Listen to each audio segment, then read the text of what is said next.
Welcome to episode 39 of Scaling a Social Media Marketing Agency. My name is Hervin, and this is a video series where I take you behind the scenes of our SMMA and show you what we're doing to scale it. I'm documenting the journey here, so I am sharing what I am working on a day-to-day basis, the problems that I am trying to solve, the lessons that I am learning. So if you're interested in following along our journey to see how we scale our SMMA, then subscribe to the YouTube channel. With that said, let's dive in. Let me share with you what I worked on today, Sunday, May 25th.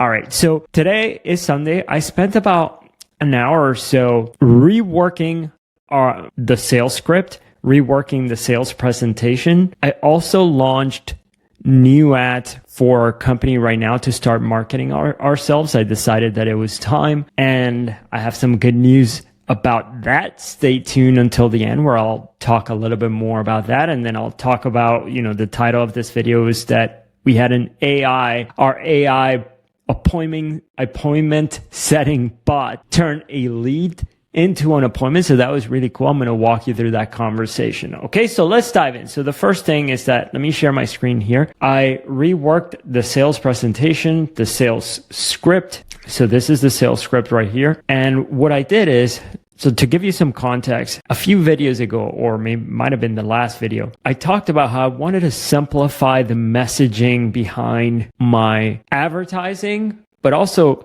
carry that simplicity all the way through the sales call as well. One of the biggest problems that I have during my sales calls is that it takes too long to explain what we do and to completely portray the value of everything that we do so that the perceived value could be high and the person would want to join. All the calls that I've done take anywhere from like an hour, like at the very least an hour, right? Sometimes a lot longer. And I've been thinking about how do I simplify that? I've heard people just be able to convert clients with much more efficiency, like much faster sales calls at a much higher price point. I'm like, am I overcomplicating this? Part of what I've done over the years is that I've educated the clients on the sales call, but this is something Alex Ramosi specifically told me not to do when I went to his event. He said, hey, you don't want to educate people on the call. You want to just help them make a decision. I was watching one of his recent videos where he talked about how whenever you have an ad out there, you don't want to make the ad have like 5 different claims.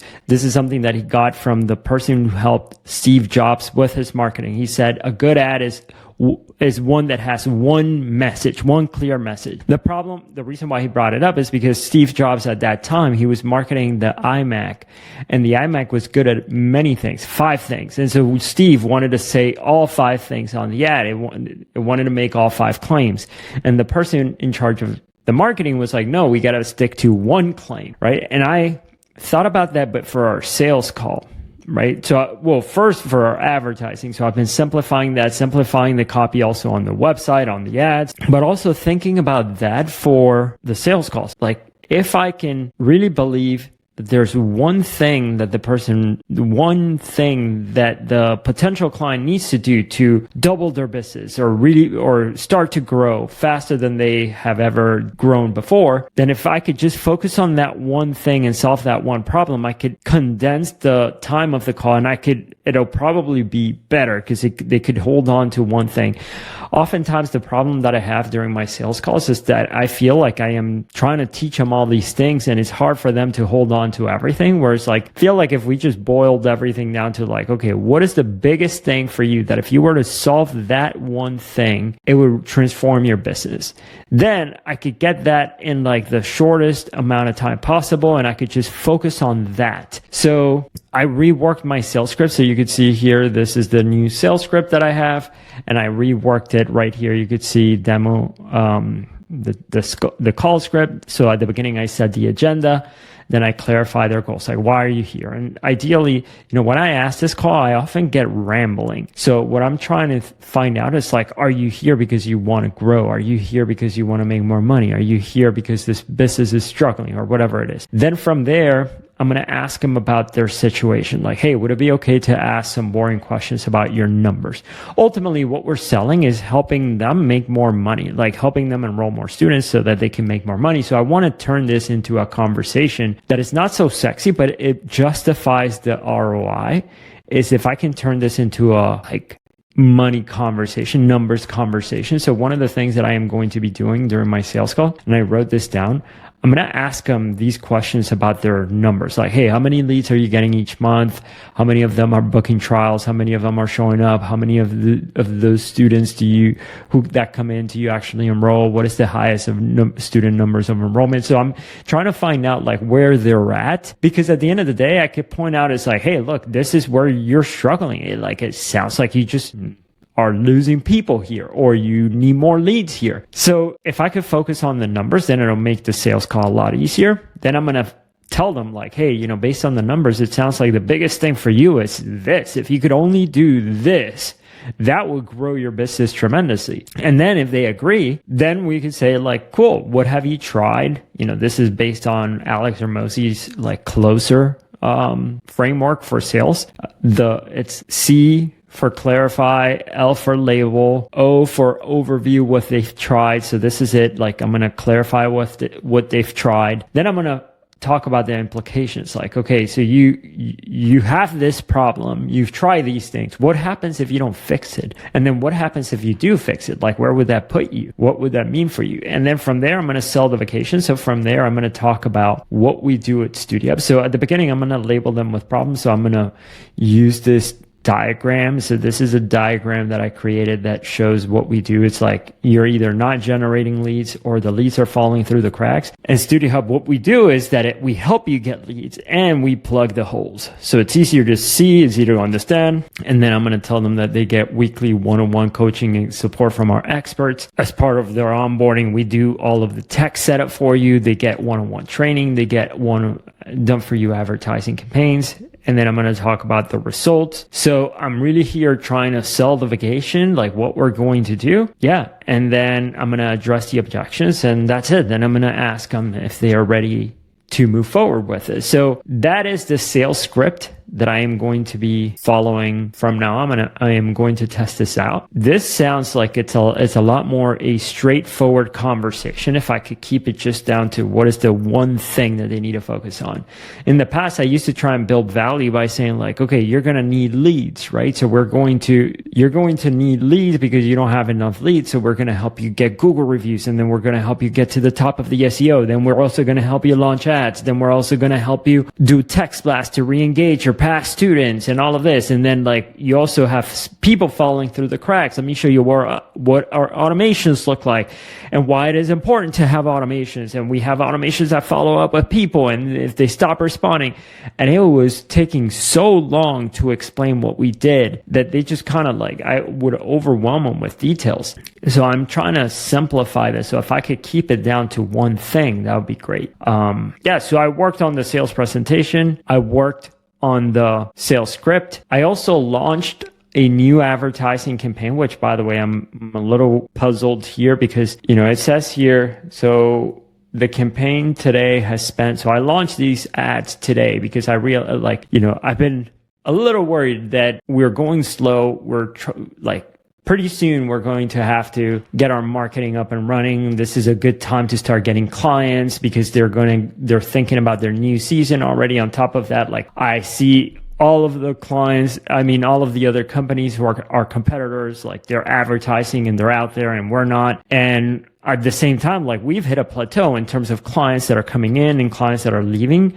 It kind of balances out and it doesn't feel like we're reaching this breakthrough point. And so I'm thinking to myself, I'm like, man, we got to do something. So I'm launching the ads and things aren't ready right now, but whatever. I'm having faith that this is the way to go. I feel it today. So I'm going through with it. I'm launching the ads. And the reason why I'm deciding to have faith and move forward is because this is a tangential story, but whatever, because this is my video log I'm going to talk about. And if you don't, I'm going to put you through this if you're listening through this. So, I just like to share the things that I'm into. So when it comes to yesterday, I was watching this video from this guy named Benny Blanco, who's a music producer, really good. He's written so many hit songs. And one of those songs that he wrote early on is for this band called Maroon 5, very popular band, right? Everybody's probably heard of it. He wrote this song for them. Well, he wrote the song, or between him and his writers, they wrote this song. They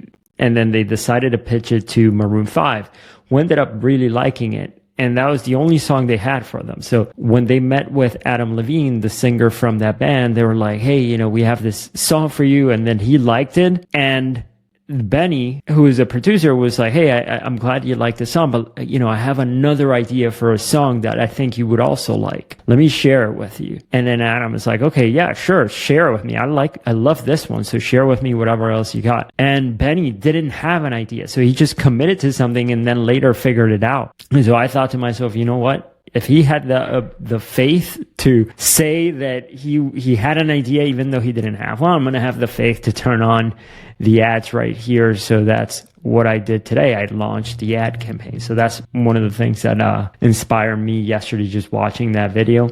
Which brings me to the last point here. Although you cannot see it here because I don't know why. It doesn't seem like the attribution is working. It seems like this campaign hasn't gotten any leads when in reality, like it definitely has gotten leads. I know it. And so, yeah, I'm excited for the fact that it has gotten leads. In fact, one of them, let me just show you here. The bot was able to turn the lead into a call. Let me just walk you through this. So, hey, Nora, this is Ashley from Studio Hub. Ashley is our appointment setter bot. You recently opted in for a free case study. Is it okay if I text you the link here? Now, the lady didn't respond. So the bot, I programmed it, and you could see like a few videos ago when I created this AI bot, I programmed it to follow up if people didn't respond. So this paid off right here. Not sure if you saw my last message. Want me to send you a link to the case study that you opted in for? Yes, that's fine. I'd love to do a call, but can't till after recital, which is 2 weeks away. Can I schedule for June 2nd? And then great. Here's a link to access the case study. Thank you. And then here's where the bot is now going to start talking. Let me make this bigger. Okay, so I advanced the conversation here. So the bot said, you're welcome. By the way, since you inquired about the case study, do you own a dance studio? Yes, Dancer's Point.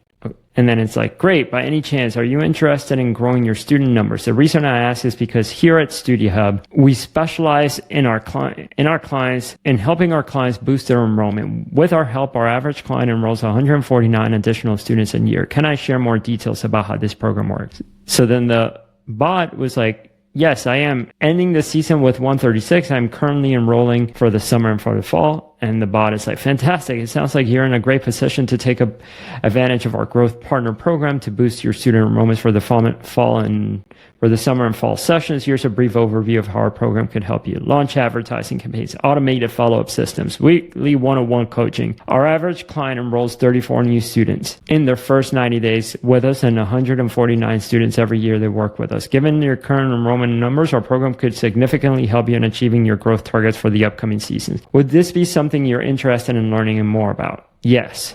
Great. Would you be interested in scheduling a Studio Hub demo call so you could see how it works? It's a 60-minute call. Would you like to set up a time? I would love to enroll 165 for next year. So they didn't say yes or no, but because she was like, I would love to, it's like, that's a fantastic goal. Let's get you set up for a demo so I can help you reach your target. What time zone are you in? Yes, please. I am available June 2nd, 10:30. I'm booked solid next week. Pictures and recitals are next week and the week after. And then it's like, I see we have these times available. I'll take the 2:30. So you could see there, the bot was able to turn the lead into an appointment. It was able to talk to the lead and book it into an appointment. This is something that I program. I'm super pumped about this. I'm excited that this is working. So yeah, hopefully this is the start of something great. May this be the start of a successful marketing campaign that helps us attract a lot of clients, and yeah, it helps us grow. I'm super excited for it. Let's see what happens with this call, and